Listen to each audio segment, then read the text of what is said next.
Lu pernah nggak tidur, tapi kepala lu muter terus mikirin utang? Gaji masuk hari ini, besok udah habis.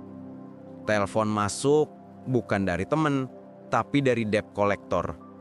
Gue pernah, dan saat itu rasanya kayak hidup gue udah tamat. Sebelum gue lanjut kisah gue ini, pastiin lo udah subscribe channel Adrenalin Kehidupan dan nyalakan loncengnya ya, biar lo nggak ketinggalan kisah-kisah menarik dari terpuruk menjadi kuat dan berhasil. Dulu gue mikir yang penting kerja keras. Tapi ternyata kerja keras doang nggak cukup.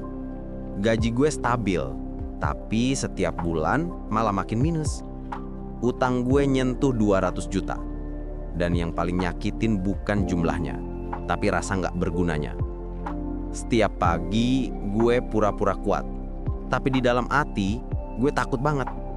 Takut ngelihat orang tua kecewa. Takut gagal lagi. Tapi di satu titik, gue sadar. Musuh terbesar gue bukan utang, tapi kepala gue sendiri yang udah nyerah duluan. Hari itu, gue duduk di depan kaca dan ngomong sama diri sendiri. Bro, lo udah jatuh sejauh ini. Tapi lo masih punya satu hal, waktu. Dan gue mulai dari hal paling kecil. Baca ulang catatan keuangan, hapus semua aplikasi pinjaman online, bikin daftar apa aja yang bisa gue jual, dan yang paling penting, gue berhenti nyalahin keadaan. Lu tahu apa yang paling gila? Setelah gue berhenti nyalahin orang lain, hidup gue mulai pelan-pelan berubah. Kayak semesta ngasih sinyal.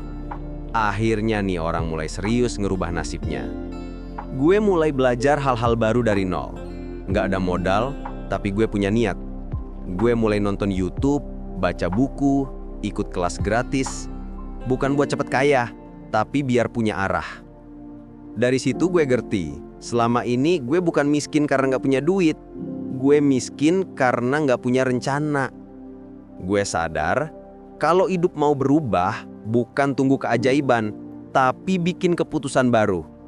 Di episode berikutnya, gue bakal tunjukin cara mulai dari nol tanpa modal, tapi masih bisa jalan.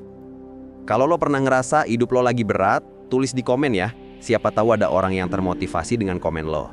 Terus tonton video selanjutnya, karena kisah ini baru mulai.